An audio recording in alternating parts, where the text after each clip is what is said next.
بسم اللہ الرحمن الرحیم۔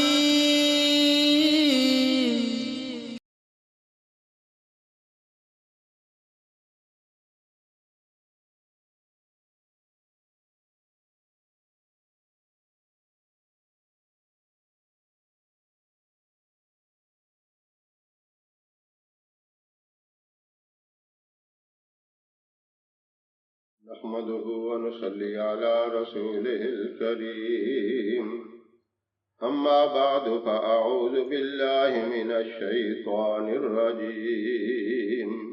بسم الله الرحمن الرحيم. لا حول ولا قوة إلا بالله العلي العظيم. محترم سامعین، السلام علیکم ورحمۃ اللہ وبرکاتہ۔ میں قاری محمد الیاس آزاد ہزاروی شاذلی اپنے چینل سے آپ کے ساتھ مخاطب ہوں اور خوش آمدید کہتا ہوں۔ میں آج آپ سے ایسی بات اور ایسا وظیفہ شیئر کرنا چاہتا ہوں جس کے فوائد نبی کریم صلی اللہ علیہ وسلم نے بتائے۔ اب دیکھیں، کسی بات کا فائدہ کوئی بہت بڑا ڈاکٹر، بہت بڑا حکیم اور طبیب بتا دیتا ہے تو ہر آدمی کہتا ہے بھائی یہ تو فلاں سینئر ڈاکٹر کی بات ہے، یہ تو بہت بڑے حکیم اور طبیب نے یہ بات بتائی ہے، اس میں شک نہیں۔ اور جو بات براہ راست خود نبی کریم صلی اللہ علیہ وسلم بتا دیں، اب وہ کتنی اونچی بات ہوگی، کتنی طاقت والی اور کتنی عظمت والی بات ہوگی۔ اب ایک بات یہاں میں اور کہتا ہوں، جو اس بات میں بھی شک کرے جو حضور صلی اللہ علیہ وسلم کی بتائی ہوئی بات ہو، جو عمل آپ صلی اللہ علیہ وسلم کا بتایا ہوا ہو اور خود آپ صلی اللہ علیہ وسلم نے کیا ہو، اس میں جو شک کرے گا سمجھ لو اس کے اپنے ایمان میں شک ہے، اس کی نجات میں شک ہے، اس کی کامیابی میں شک ہے۔ حضور اکرم صلی اللہ علیہ وسلم کی زبان مبارک سے نکلی ہوئی بات میں شک نہیں ہوتا۔ اب آپ صلی اللہ علیہ وسلم نے فرمایا کہ لا حول ولا قوة الا باللہ العلی العظیم، یہ جنت کے خزانوں میں سے ایک خزانہ ہے۔ اور دوسری روایت میں فرمایا کہ لا حول ولا قوة الا باللہ العلی العظیم، یہ عرش کے خزانوں میں سے ایک خزانہ ہے۔ اب دونوں باتیں کتنی اونچی ہیں۔ اور تیسری بات کیا فرمائی کہ اللہ رب العزت نے 99 بیماریوں کا اس کے اندر علاج رکھا ہے۔ اب تینوں باتیں بہت اونچی ہیں۔ دنیا میں یہ خاص طور پہ ایسا وقت آ چکا ہے، ہر بندہ کسی نہ کسی بیماری کے اندر ضرور مبتلا ہے۔ کیونکہ جب بات ہوتی ہے کہتے ہیں بھائی پہلے دور کی خوراکیں بڑی اچھی تھیں، سادہ لوگ تھے، سادہ غذائیں تھیں، ان میں طاقت ہوتی تھی، بیماریاں کم ہوتی تھیں۔ اب غذائیں تو بڑی اعلیٰ قسم کی آ گئی ہیں، لیکن ان غذاؤں کے باوجود اتنی ہی بیماریاں بھی آ گئی ہیں۔ اب لا حول ولا قوة الا باللہ العلی العظیم کے متعلق جو یہ بتایا گیا ہے کہ اس میں 99 بیماریوں کے لیے شفا اللہ نے رکھی۔ حضور اکرم صلی اللہ علیہ وسلم نے جو 99 بیماریاں بتائی ہیں، ان میں سے سب سے چھوٹی بیماری آپ صلی اللہ علیہ وسلم نے یہ بتائی کہ وہم کی بیماری۔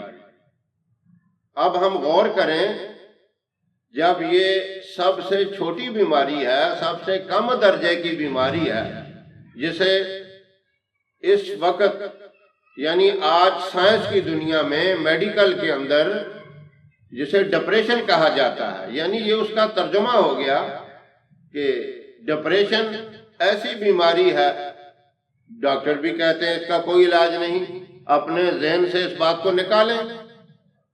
تو جب اس بیماری کا علاج اس لا حول ولا قوت الا باللہ العلی العظیم کے پڑھنے کے اندر ہے۔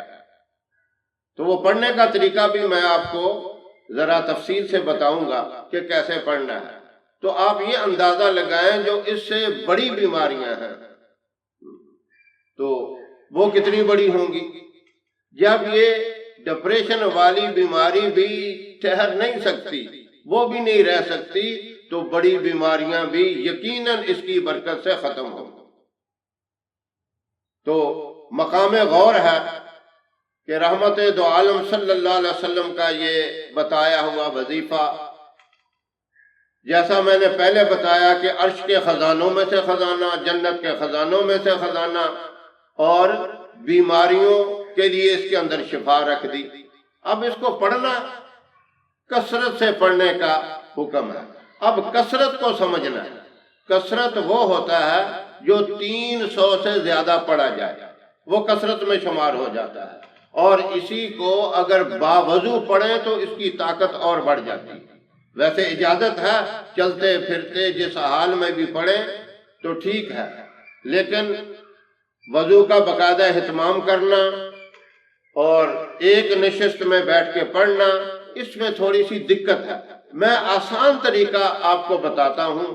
آپ نے 5 وقت کی نماز ہر حال میں پڑھنی، اور نماز کے لیے وضو تو کرنا ہی ہے۔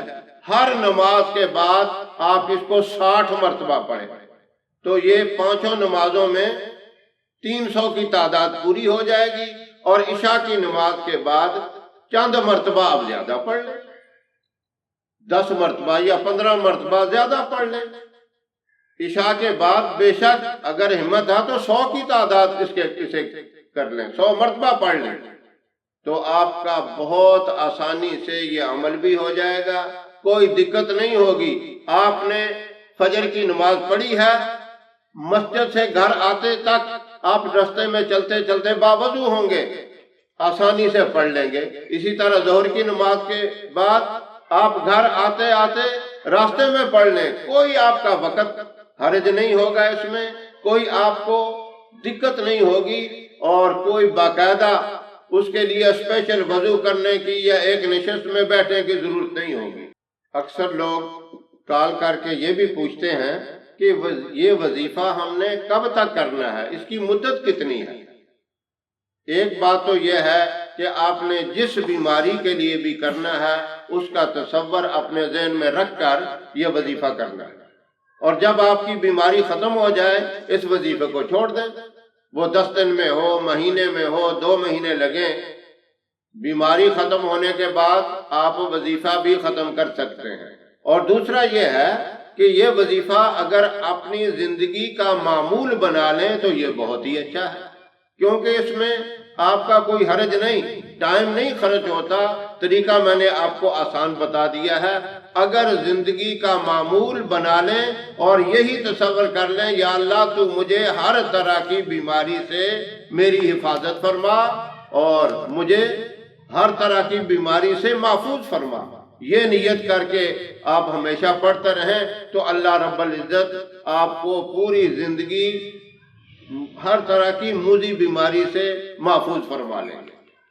تو آسان سا طریقہ ہے، جیسے آپ چاہیں بیماری کے خاتمے کے لیے اگر پڑھتے ہیں، اس بیماری کے خاتمے کے بعد آپ چھوڑ دیں، اگر آپ پوری زندگی پڑھتے ہیں تو اور بھی زیادہ فائدہ ہے۔ اللہ مجھے بھی اور تمام سامعین کو عمل کی توفیق عطا فرمائے۔ ہماری ویڈیو آپ کو پسند آئے اسے لائک کریں، شیئر کریں، اور ہمارے چینل کو بھی سبسکرائب ضرور کریں۔ اللہ آپ کا حامی و ناصر رہے۔ السلام علیکم ورحمۃ اللہ وبرکاتہ۔